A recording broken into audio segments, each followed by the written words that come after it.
One's ready. Go! So you guys are going into special warfare assessment selection. It is an attributes-based selection model. What does that mean? Guys, are we running right now to get fitter? Are we practicing running? Practicing. I can't freaking... So there's a holistic picture that we're looking for. The instructors are giving you input, and we're expecting an output. And everything is for a reason. If you guys haven't heard my spiel yet, everything that we do, every single exercise, has a connection to the job that you're trying to do. We don't want people at INDOC, Special Warfare Assessment Selection, whatever they're gonna call the new course when it inevitably changes somewhere down the road. I don't care what they call it. What I need is you to show me the raw materials for the things that I wanna build you into. Just like everything else, it's a crawl, walk, run. I can run a Keystone just like this. All the way to ATC, you never quit. All the way to ATC, you never quit. Hey everybody, welcome back to the One's Ready podcast. You're in the team room. This is your daily drop for the 12th of August, brought to you guys by Tasty Gains. They've got creatine gummies, they've got nootropics, they've got hydration powders, they've got pre-workout stuff as well. So, man, get your mind right, and yes, that's right, I did say your mind right, not your muscles, with some of the creatine. Now, is it going to help your muscles? Get extra reps? Look swole as hell? Absolutely. But I'm using it because, I mean, let's be real. If you've been following me, you know that I'm significantly more of a physical specimen than Trent, and especially Aaron. Like, Aaron talks a big game, but in reality, he's kind of scrawny, if you will. You know what I mean? Like, yeah, I'm like as wide as Aaron is tall, so no big deal. But that's all down to Tasty Gains and getting that creatine in my body. I'm not a big pre-workout guy, but Aaron and Trent definitely are, and they enjoy the pre-workout stuff. But really, the creatine and nootropics, that's my game. So, check them out, tastygains.com. Also, we still have slots available for our Operator Training Summit happening in Nashville in October, towards the end of October. So if you want information on that, hit me up at jared@onesready.com, and then I'll get you some information over there, how to sign up and all that kind of stuff. All right. Still no access to the public affairs, so this is what I have been able to find so far. Sorry about that.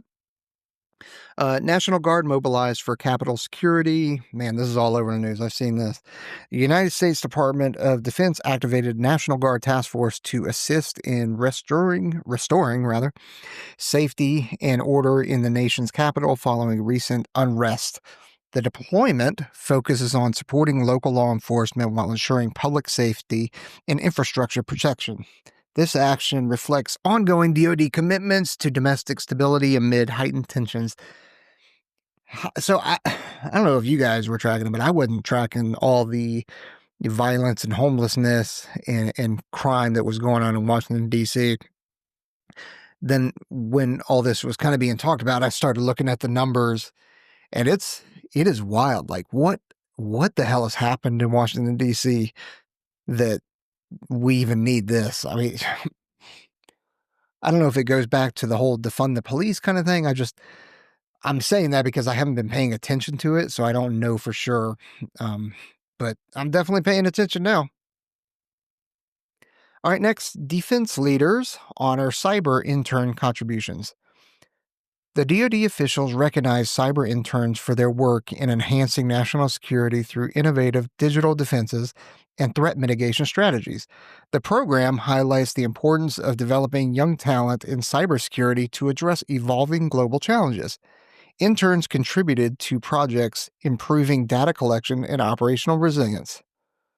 Dude, so we've got some cyber guys here at the weapons school, and some of them, not all of them, but some of them are some of the Air Force's top hackers. Now, I don't know how you quantify that, like when you say you're the top or you're the number one or you're top 10, but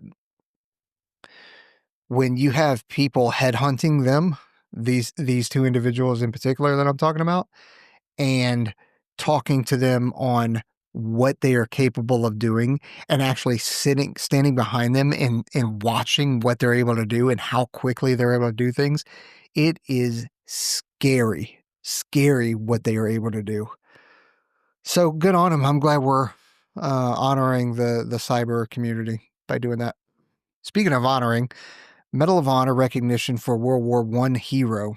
The DoD honored Army Sergeant James Mastrovich for his bravery during World War I, where he rescued his wounded commander under heavy fire in France.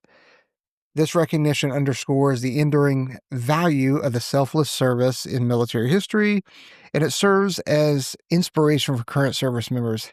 You're damn right it does, because I'll tell you what, you hear stories about some of these folks in World War I, well, even the Civil War and stuff like that, but World War I, World War II, Korea, Vietnam, Desert Storm, GWAT, all that kind of stuff. And it's just incredible people.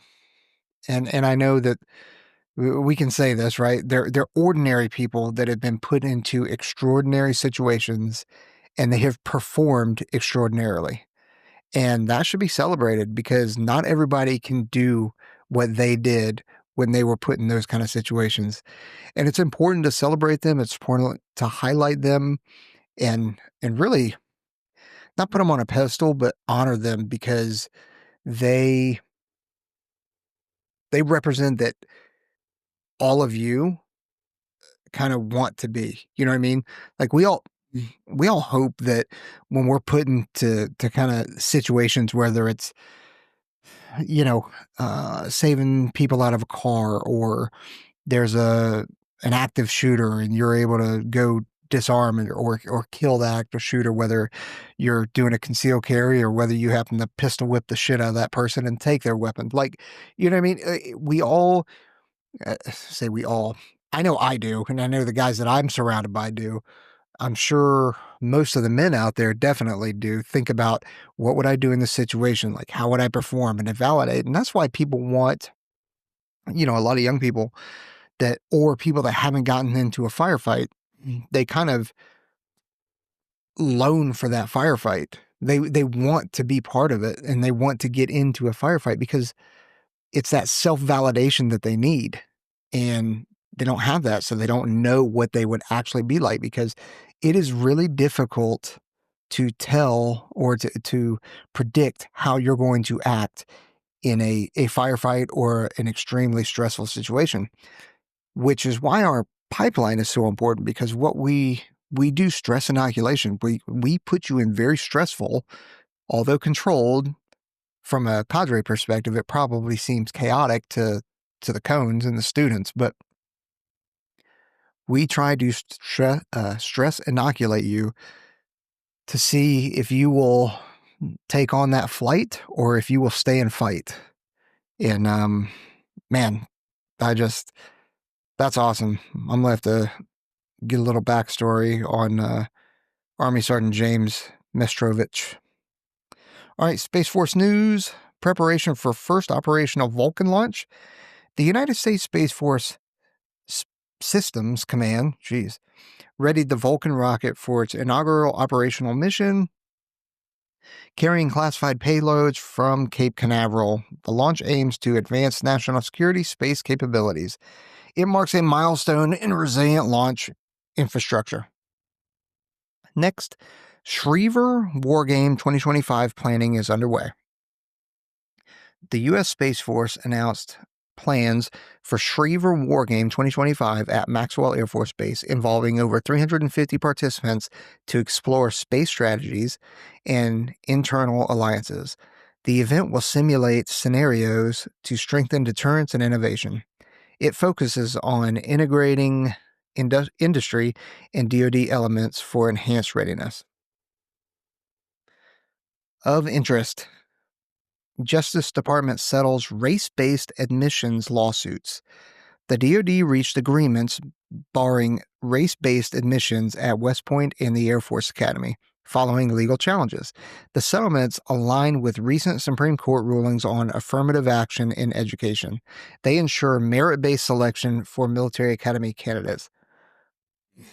it just blows my mind that this is even a conversation that we're having right now, and that this had to go to the Supreme Court, and that it was even a freaking policy at any of the military academies.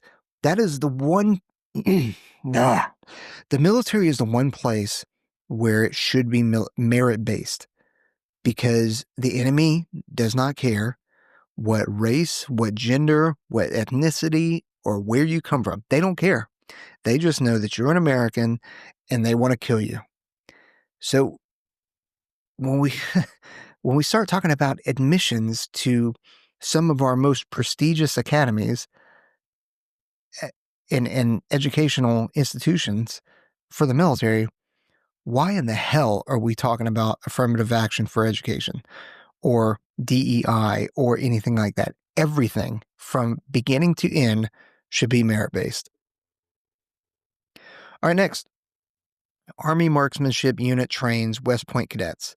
The Army Marksmanship Unit provided training to the West Point cadets, focusing on building lethal force skills through precision shooting.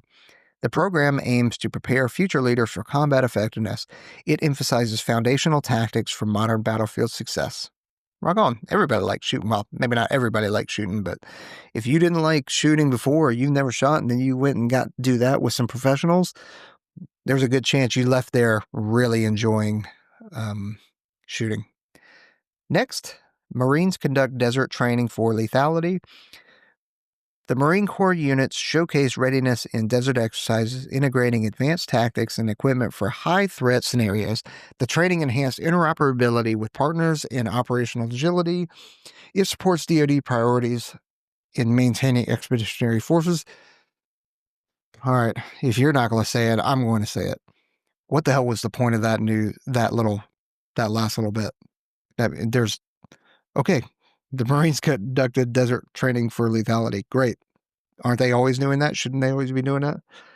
So I'll own that one. I should have deleted that, because what's the point of that? Even mentioning that to you guys? But anyway, don't forget to like, subscribe, and hit that notification bell. Like I said before, it's either like 54 or 55% of you are not subscribed, which is kind of par for the course. Like, even some of the big YouTubers, I've heard them say, people that are above 1 million, I've heard them say, only 50 something of you, 50 something percent of you guys are actually subscribed. So we're at least in line with them. But man, if you guys could subscribe and hit that thumbs up button, it definitely helps. And then engage with us, leave us a comment, and all that kind of good stuff. onesready.com has merch for you guys. And then, like I said, appreciate you guys being here.